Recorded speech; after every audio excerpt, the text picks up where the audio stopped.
Hi subscribers, it's Beck. Well, part 2 of my State of the Collection video is coming up now. Today I'm going to discuss 3 watches. These are feminine styled pieces. Some may consider these fashion brands.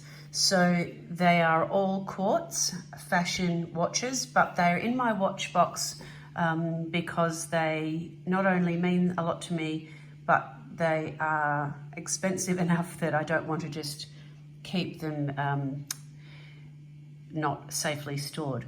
So the first of which is this watch here. As I said, fashion brand. This watch, if you've seen my last video of my childhood watch collection, this watch was actually a gift given to me by the same individual that gave me the Fiorelli. Similar look. I love these stable links. They're large end links. Actually, they're not, yeah, they're there. So this is not the original of the watches. I actually was given a watch identical to this in the year 2001. I'll zoom in a bit. There we go. This is an Emporio Armani watch. It has 3 or 4 indices, so the top 12, the 12 indice or index being the Emporio Armani symbol. You can probably see it better when it's in the dark there. And the 3, 6 and 9. I immediately loved the simplicity and style of this watch. I adored this section of the bracelet. I love just the way that this moves. This is a very solid, very pretty heavy for a piece of this nature. It's quite a heavy bracelet and watch. This retailed in 2001 for about 1,000 Australian dollars.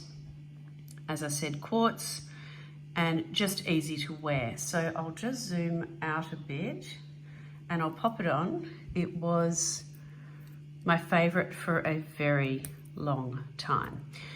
This watch, I'll just put this on over here because it's almost impossible to do. Nice little clip there. This clip was the undoing of my watch.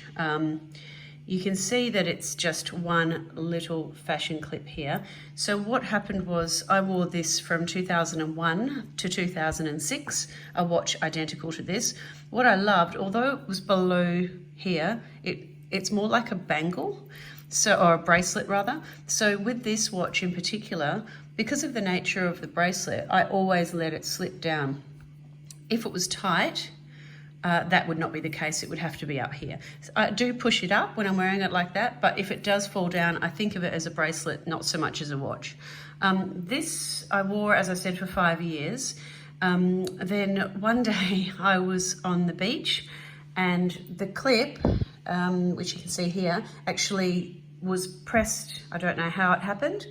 As you can see, it's you sort of have to pop it open. Oh, I've got it on the wrong end, have I? There. So that is the clip. This somehow opened, the watch fell off, and I never saw it again. I looked for that watch every time I went to that beach. I looked and looked and looked. I went through the sand. I used a metal detector. I did everything. Went to the police. As I said, it's a $1,000 watch. It really was the sentimental value of the watch that really affected me. Plus, it's probably the most good-looking watch I had at the time, and I just really missed it. So, with this no longer in my collection, I actually went to find something to replace it. You can't get these anymore. My mum travels a lot around the world, and basically every major city that she went to, I would ask her, check out the Emporio Armani store, just look if they've got old stock, just anything to get this watch. Nothing turned up. So in the meantime, I went to a Swiss watch dealer, and I bought this. This is a Gucci, clearly it's another fashion watch. It's a quartz, it's called the horse bit, and that's because of this clasp. Another sort of a fashion clip here. This one's a lot more sturdy. Anyway, I bought this to kind of replace the Armani. You can see that it is thinner and longer. It's also black compared to white. I figured, see these beautiful bracelets, they're quite rigid. I really love that bracelet effect or the bangle effect. So this was the closest I would find to match the Armani. And I wore it, and it's a beautiful cocktail watch. I'll put it on. Again, very small on the wrist, but at the time I was used to that. So again, this one sits a bit further down on the wrist. Again, if it was tight, I'd have to wear it. If it was sort of fitted, I'd have to wear it up here. But because I look at it more as a piece of jewelry, I can wear it down here. This one was about $900 Australian when I bought it. I think $800 or $900. I love the look of this. I love the way that the case attaches to that bracelet. I think this is just stunning. However, I couldn't read it properly. If you have a look at that dial, I actually always struggled to read that dial, and it's not about eyesight. It is now, but back then it wasn't. Back then it was just simply, I don't know if it's 9:30 or 10:30. I mean, you know, 20 to 10 or 20 to 11. It obviously looks like right now to me 20 to 10. It's actually 20 to 11. So I always struggled with this watch, and therefore I don't wear it much. I did wear it to a wedding last year because it just looked fitting with the outfit that I had on. But in general, it's just a bit difficult for me to read. I look at this now as a piece of jewelry rather than a timepiece. So that is the Gucci. Beautiful, beautiful piece of work. This, I have had the insides replaced.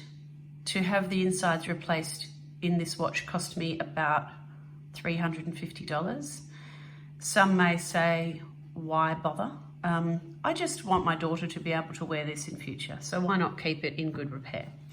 Now, the end of this story is that about, I reckon it must be 10 years later, I'd been looking and looking for this watch all around.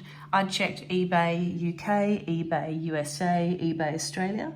I'd checked our locals buying and selling. My mum had been and checked every Emporio Armani store in the world. I'd put it out there on social media, nothing. Then all of a sudden, as it always happens, I was flicking through eBay again, doing my sort of monthly check for this watch, and I found this particular watch.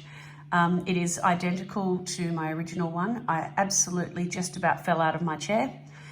The watch was listed at, I think, £99 in the UK, and the seller said that they would not post outside the UK. I wrote to her and begged her to please post at any cost. I would just wanted the watch. She agreed.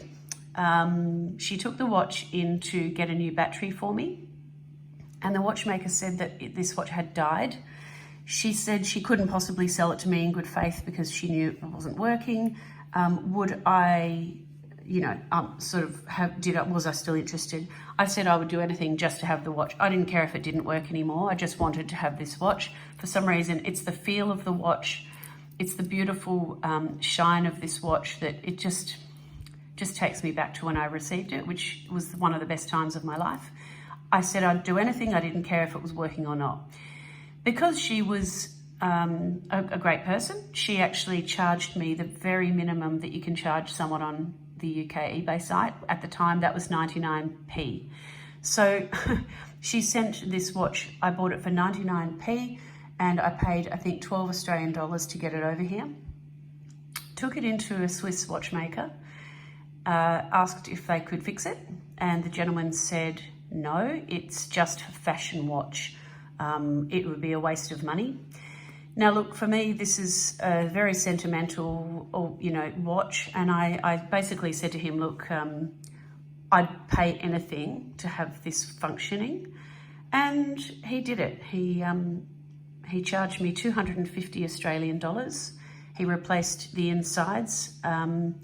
It's totally perfect. It works beautifully. It's exactly as I wanted. I do wear this occasionally now, not as much as I probably should, but it's effectively my favorite watch that is now fully functional replacement of the one that I lost.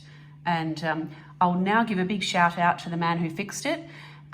It was a shop called All About Time in Perth, Western Australia. I have given them good reviews online. I have since taken my Rolex to the store for a service. They are very good, they're very friendly, and of course they fixed my dream watch. So that is number 2 today, or number 1 watch, but the second one that I've just finished with. So I'll pop that back in the watch box. Might just zoom back out. So we have the Gucci here, the Armani here, and the third one I wanted to talk to you today about was this Tiffany. So this again is a quartz. Grand Resonator is the model. It came on a black leather. Now I think it says, what does that say? That's not what it says. Let's have a look. Oh no, it's genuine leather. Okay, but it was. It looks a bit alligatory. So this is the Tiffany and Company branding on the buckle.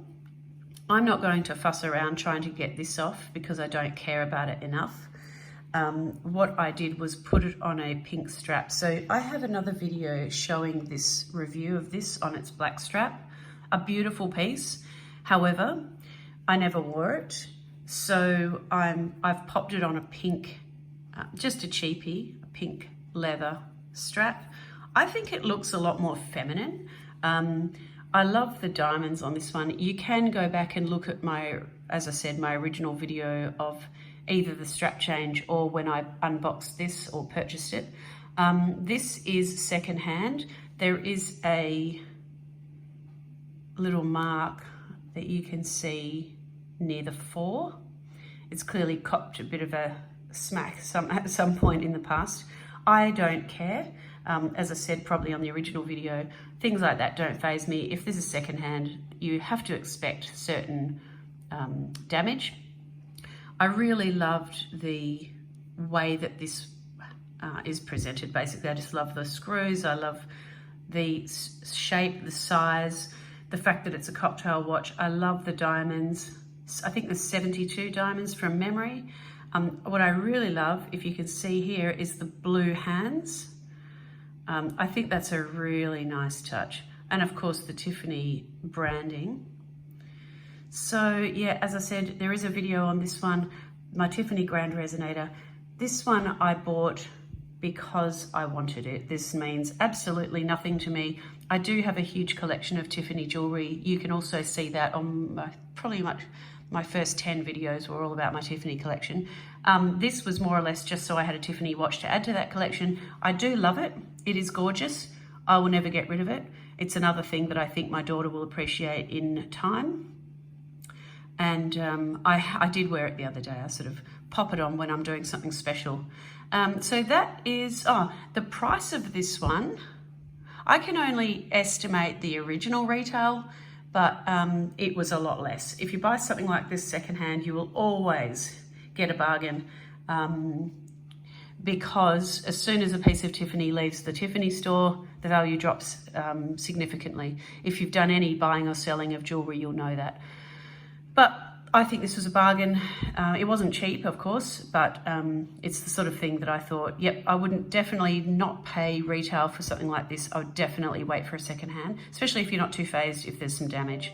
So here is the Tiffany Grand Resonator, beautiful curved case and curved crystal, stainless steel, just beautiful plain dial. I love the way that the it's almost a chapter ring, I suppose, is set up a little bit from the dial itself, which contains those blue hands. So those are the 3 watches that I wanted to talk about on the State of the Collection Part 2. As I said, all fashion watches, all quartz. 2 of them are very meaningful. Well, at least one of them is most meaningful. The rest were kind of just because I felt like it. Obviously the Gucci replaced this one, then I found this one again and bought the Tiffany to complete a collection. So thanks for watching. If you've got any questions, do let me know, and the rest of the collection will be coming up shortly. Enjoy your feminine quartz cocktail watches, and I'll see you again soon. Bye.